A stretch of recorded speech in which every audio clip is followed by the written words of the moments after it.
जय हिंद साथियों, नमस्कार। आप सब कैसे हैं? उम्मीद करते हैं अच्छा ज़बरदस्त होंगे। हमने कल पढ़ा था जो है प्रतिरोध के बारे में पढ़ा था, जिसमें संयोजन के बारे में भी हमने जाना था। उसमें आपको एक कन्फ्यूज़न थी ओम का नियम। ओम का नियम आज उसके बारे में हम बताएँगे। ओम का नियम आपको क्या ओम का नियम होता है। और एक रिक्वेस्ट है, यदि चैनल पर नए हैं तो चैनल को ज़रूर सब्सक्राइब करना और बेल आइकन को प्रेस कर लेना, जिससे हर वीडियो का नोटिफ़िकेशन सबसे पहले आपको मिलता रहे। ओम के नियम के बारे में देखते हैं। ये आपके बोर्ड के पेपर में 5 नंबर ज़रूर देकर जाएगा। ये डेरिवेशन करके जाना और प्लस इसको याद कर लेना, जो हमने एक परिभाषा आपको बता रहे हैं ओम के नियम के बारे में। चलो देखते हैं ओम का नियम क्या कहता है। ओम के नियम क्या कहता है, यदि किसी चालक की भौतिक अवस्था जैसे ताप इत्यादि में परिवर्तन ना हो, तो इसके सिरों पर लगाए गए विभवांतर तथा उसमें बहने वाली धारा I का अनुपात नियत रहता है। ये क्या परिभाषा है, इसको फिर से देख लेते हैं। ओम का नियम, यदि किसी चालक की भौतिक अवस्था जैसे ताप इत्यादि में परिवर्तन ना हो, तो उसके सिरों के बीच लगाए गए विभवांतर तथा उसमें बहने वाली वैद्युत धारा का अनुपात नियत रहता है। क्या रहता है? नियत। अब इसमें जो है, यदि विभवांतर भी तथा उसमें बहने वाली धारा आई हो, तो भी बराबर क्या होगा? v बराबर क्या होता है? I R. लेकिन इसको पहले क्या करेंगे, v अपान आई बराबर नियतांक। ये ओम का नियम क्या कहता है? v अपान आई बराबर नियतांक। उसके बारे क्या होगा? v अपान आई बराबर आर। v अपान आई बराबर आर और v बराबर क्या होगा? I R. ये आपका जो दिया गया है, इसको हमने जो फार्मूले आपको लिखाए हैं, ये आपको जब न्यूमेरिकल आप करने लगेंगे उसमें आपको जो है याद रहेगा, तो आसानी रहेगा, आप न्यूमेरिकल कर सकते हैं। उसमें भी आपको 3-4 नंबर न्यूमेरिकल भी देकर जाएगा। आपको भी हम न्यूमेरिकल करवाएंगे। पहले इसको देखते हैं। ओम का नियम आपको समझ में आ गया होगा।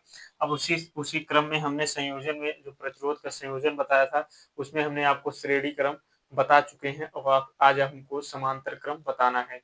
समांतर क्रम जो है कैसे होगा, अब देख लेते हैं। समांतर क्रम का एक जो है डायग्राम ऐसे होगा। समांतर क्रम में जो जोड़ा रहता है, ये एक प्रतिरोध R1 है, दूसरा प्रतिरोध R2 है, तीसरा R3 है।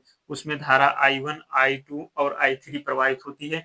इनमें जो विभवांतर होता है, उसमें एक समान रहता है। विभवांतर एक समान रहेगा। आपको यदि एक फिगर या डायग्राम आपको समझ में आ जाएगा, तो आप कोई भी डेरिवेशन है, मतलब कोई भी इसको आप हल कर सकते हैं। अब इसमें देखते हैं क्या है। ए हमारा बैटरी है, एक कुंजी है। ए भी एक जो है हमारा क्या है? प्रतिरोध है।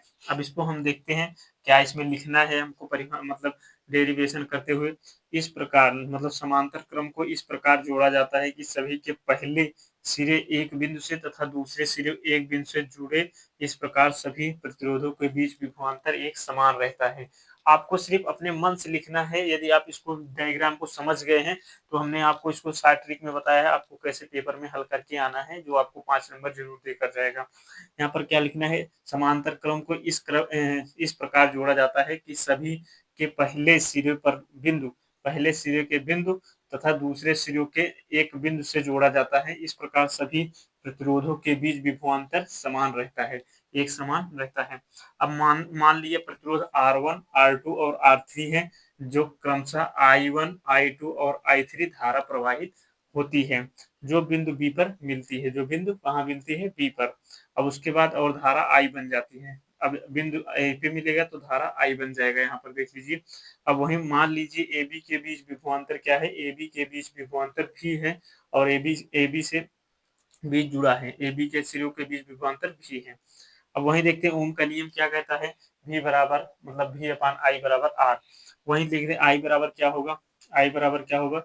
V और V बटा R। तो यहाँ पर V विभवांतर है, R क्या है? प्रतिरोध है। इसी प्रकार इसको इस सभी मानों को समीकरण 1 में रखेंगे, जो I बराबर I1 plus I2 plus I3 है। इसमें रखेंगे तो क्या होगा? I बराबर V अपान R1 प्लस V अपान R2 प्लस V अपान R3 समीकरण 2 बन गया। यदि AB के बीच तुल्य प्रतिरोध R हो, तो ओम के नियमानुसार AB 2 और 3 की तुलना करने पर, समीकरण 2 और 3 की तुलना करने पर, अब जो यहाँ पर I का मान है, वही I का मान इसमें रखेंगे समीकरण 2 में। तो आई का मान रखेंगे, क्या हो जाएगा? V अपान R बराबर V अपान R1 प्लस V अपान R2 प्लस V अपान R3। यहाँ भी कॉमन कर लेंगे यहाँ पर, और भी कॉमन करेंगे यहाँ पर, क्या हो जाएगा? कट जाएगा। तो यहाँ 1 अपान R बराबर 1 अपान R1 प्लस 1 अपान R2 प्लस 1 अपान R3 हो जाएगा। ये हमारा क्या हुआ? समांतर क्रम। समांतर क्रम और श्रेणी क्रम हमने अगली वीडियो में आपको बताया था। समांतर और श्रेणी क्रम यदि आपको जो है डेरिवेशन आता है तो आप 5 नंबर जरूर लेकर जाएंगे अपने पेपर में, और ओम का नियम पता रहेगा तभी आप ये डेरिवेशन कर लेंगे। इसलिए हम आपको ओम का नियम बता दिए हैं। ओम का नियम क्या कहता है? यदि किसी चालक की भौतिक अवस्था जैसे ताप इत्यादि में कोई परिवर्तन ना हो तो उनके सिरों पर लगाए गए विभवांतर तथा उसमें बहने वाली धारा का अनुपात नियत रहता है। आप इसको रट के जाना, आपको जो है पेपर में जरूर देखने को मिलेगा। और ओम का नियम क्या, ओम प्रतिरोध का मात्रक क्या होता है, कमेंट बॉक्स में जरूर बता के जाना, क्योंकि हमने आपको कल बताया था जो है प्रतिरोध का मात्रक क्या होता है। और वीडियो अच्छी लगी हो चैनल को जरूर सब्सक्राइब करना और लाइक जरूर करना। जय हिंद।